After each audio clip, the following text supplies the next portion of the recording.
कल मैंने बताया था कि मार्केट ने एक डब्ल्यू पैटर्न बनाया है एंड इसका मतलब प्रोबेबली ये हो सकता है कि बायर्स हैव रिटर्न। बट आज मार्केट खुला है सीधा 23,650 के लेवल्स में, उसके बाद फिर 23,600 का लो लगाया एंड उसके बाद फिर दोबारा 23,800 के लेवल तक गया और अब क्लोजिंग दी है 23,767 के पास, जो कि अब एक बन जाता है 400 पॉइंट का जोन। 24,000 से लेके 23,600 का एक 400 पॉइंट का जोन है एंड हम 2 दिन बचे हैं एक्सपायरी के लिए, मंडे को जब मार्केट खुलेगा। तो अब इंपॉर्टेंट यहाँ पे ये नहीं हो जाता है कि मंडे को मार्केट मूव कहाँ करेगा, इंपॉर्टेंट ये हो जाता है कि मंडे को हम ट्रेड कैसे करेंगे इस 400 पॉइंट के जोन में, कैसे ट्रेड करेंगे, ये है इंपॉर्टेंट। तो इसी के बारे में हम इस वीडियो में बात करेंगे। तो पहले हम समझते हैं कि मैं ऐसा क्यों बोल रहा था कि यहां से मार्केट ऊपर जा सकता है and probably buyers have return. Because अगर आप यहाँ पे 1 आवर के टाइम फ्रेम में मैं आपको लेके चलूं तो यहाँ पे काफी बड़ा सपोर्ट था। इस जगह पे अगर आप देखोगे तो 23,800 पे काफी बड़ा सपोर्ट था। मार्केट बार बार यहाँ से काफी बार ऊपर की तरफ मूव कर रहा था एंड कल मार्केट जब इस जगह पे आया तो मार्केट ने दो बड़ी बड़ी ग्रीन कैंडल बनाए और नीचे लंबे विक्स बनाए। तो इससे ऐसा लग रहा था कि यहाँ पे प्रोबेबली बायर्स आ गए एंड यहाँ से वापस एक बार ऊपर की तरफ जाएंगे और ये जो ट्रेंड लाइन आ रही है इसको टेस्ट करके फिर मार्केट वापस नीचे आ सकता है। This was my analysis. But market आज सीधा गैप डाउन खुला, बहुत ज्यादा 200 पॉइंट गैप डाउन खुला, फिर एक लो लगाया 23,600 का और नीचे से फिर एक ट्रेंड लाइन आ रही थी, इसको लिक्विडिटी ग्रैब करके फिर ऊपर की तरफ गया है एंड उसके बाद ग्रीन कैंडल में क्लोजिंग दी है। पर अब इंपॉर्टेंट ये है कि हमारे पास 400 पॉइंट का जोन है। मैं 400 पॉइंट इसलिए बोल रहा हूं क्योंकि ये अगर आप लेवल देखोगे, ये वाली 24,000 की ये जो लेवल है, ये वाली, ये एक रेजिस्टेंस लेवल थी। यहाँ पे मार्केट बार बार आके होल्ड कर रहा था। पुराने टाइम फ्रेम में भी अगर आप देखोगे तो इस जगह पे जब मार्केट ने हिट किया था, इस जगह पे जब इतनी बड़ी सेलिंग आई थी, उसके बाद इस जगह पे हिट करने के बाद मार्केट गैप अप खुला। उसके बाद फिर यहाँ पे फिर से इस जगह पे इस रेंज में आने के बाद फिर ऊपर की तरफ चला गया था।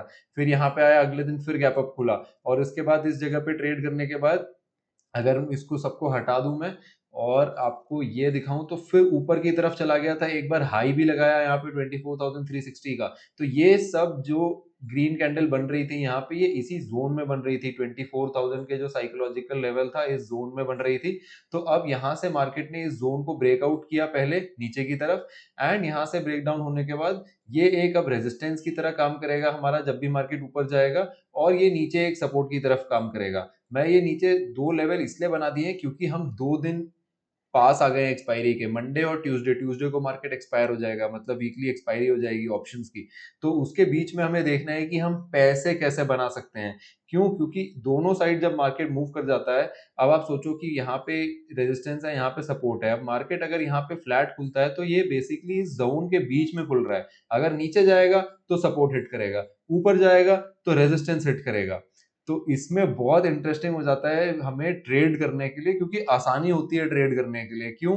क्योंकि ये जब रेजिस्टेंस को हिट करेगा, अगर मान लो फ्लैट खुलता है या गैप अप भी खुलता है, कहीं पे भी खुलता है, मैं कोशिश करूंगा कि मैं इसको जाने दूंगा जिस तरफ भी जाए ये। अगर ऊपर जा रहा है तो जाने दो। जब इस जगह पे ये रेजिस्टेंस हिट करे और कोई एक रिजेक्शन कैंडल की तरफ बने, क्योंकि ये पूरा सप्लाई जोन है, यहाँ पे सेलर्स बैठे हुए हैं। जिन लोगों ने अभी तक सेलिंग नहीं करी होगी उनको दोबारा मौका मिलेगा सेल करने का। ऊपर से एक ट्रेंड लाइन आ रही है। जब इतनी सारी चीजें एक साथ मिल जाती है, साइकोलॉजिकल लेवल है, ट्रेंड लाइन आ रही है, सेलर्स वेट कर रहे हैं, सप्लाई जोन है, तो वहां पे अगर मार्केट मूव करता है धीरे धीरे करके तो फिर वहां से बहुत एक अच्छा सिनेरियो मिलता है सेकंड हाफ में सेलिंग का।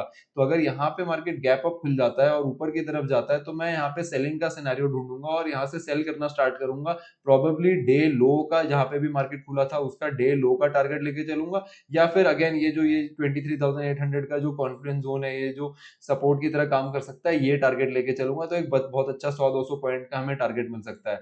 एंड लेकिन ट्रेल करके रहना बहुत इंपॉर्टेंट रहेगा, क्योंकि जब मार्केट यहाँ से नीचे आना स्टार्ट करेगा तो ऐसा भी हो सकता है कि रिवर्ट कर जाए, क्योंकि ऊपर भी रेजिस्टेंस है, नीचे भी सपोर्ट है। तो और एक्सपायरी के पास आ रहे हैं। जब भी मार्केट एक्सपायरी के पास आता है तो वॉलेटाइल होने के चांसेस बढ़ जाते हैं। क्यों? क्योंकि मार्केट जोन में है। अगर इस जोन में नहीं होता और एक डायरेक्शन में होता तो फिर वॉलेटिलिटी के चांसेस इतने नहीं होते जितने अभी बन रहे हैं। तो फ्लैट या गैप अप खुल के अगर ऊपर जाता है तो 24,000 तक जाने दो, या जो भी रेजिस्टेंस है, ये रेजिस्टेंस है, ये जो भी रेजिस्टेंस हिट करके वहां पे रेड कैंडल बनती है, तो वहां पे एंटर करना बेटर रहेगा एंड फिर वहां पे ट्रेड लेना बेटर रहेगा। तो एक अच्छा टारगेट और एक अच्छा प्रॉफिट मिल सकता है रिस्क टू रिवॉर्ड रेशो के हिसाब से। एंड सिमिलरली अगर गैप डाउन खुल जाता है तो नीचे ये ट्रेंड लाइन है, नीचे ये सपोर्ट है, आने दो मार्केट को नीचे। उसके बाद जब यहाँ पे बायर्स दोबारा एक्टिवेट होंगे और मार्केट को जब ऊपर लेके जाना स्टार्ट करेंगे, तब हम एंटर करेंगे ऊपर की साइड का एक ट्रेड लेने के लिए। तब हमें फिर से एक अच्छा ट्रेड मिल सकता है। रेजिस्टेंस पे, ये सपोर्ट पे हिट करके जब मार्केट ऊपर जाएगा तो अगेन 100-200 पॉइंट हमें मिल सकते हैं इस डायरेक्शन में फिर से। लेकिन इसमें ये हो जाएगा कि ट्रेल करते रहना पड़ेगा, क्योंकि जैसे ही ऊपर मार्केट सप्लाई जोन में जाएगा तो वहां से फिर रिवर्ट आने के चांसेस काफी ज्यादा बढ़ जाएंगे, है ना। तो this is how I would trade on Monday. मैं वेट करूंगा, पहले आधे घंटे 45 मिनट कोई ट्रेड नहीं लूंगा।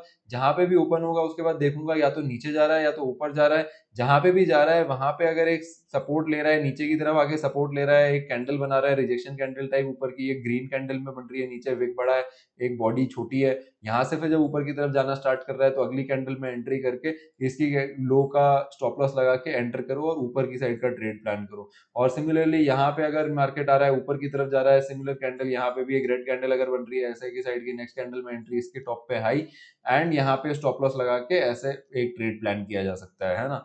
तो इंपॉर्टेंट पता है मैं जो सीख पा रहा हूँ अपने एनालिसिस से वो ये है अब कि पहले मैं ये सोचता था कि मेरे को मार्केट में सही होना है, कि मैंने अगर डायरेक्शन प्रिडिक्ट किया है कि मार्केट ऐसे मूव करेगा तो ऐसे ही मूव करना चाहिए। पर अब जो मैं ये रियलाइज कर पा रहा हूँ कि मार्केट के मूव करने से कोई फर्क नहीं पड़ता है। मैटर ये करता है कि मार्केट कहीं पे भी मूव कर रहा है, क्या आप उसमें पैसे बना पा रहे हो कि नहीं, दैट इज मोर इम्पोर्टेंट। तो वीडियो अच्छा लगा होगा तो लाइक करना मत भूलिएगा, and thank you for watching.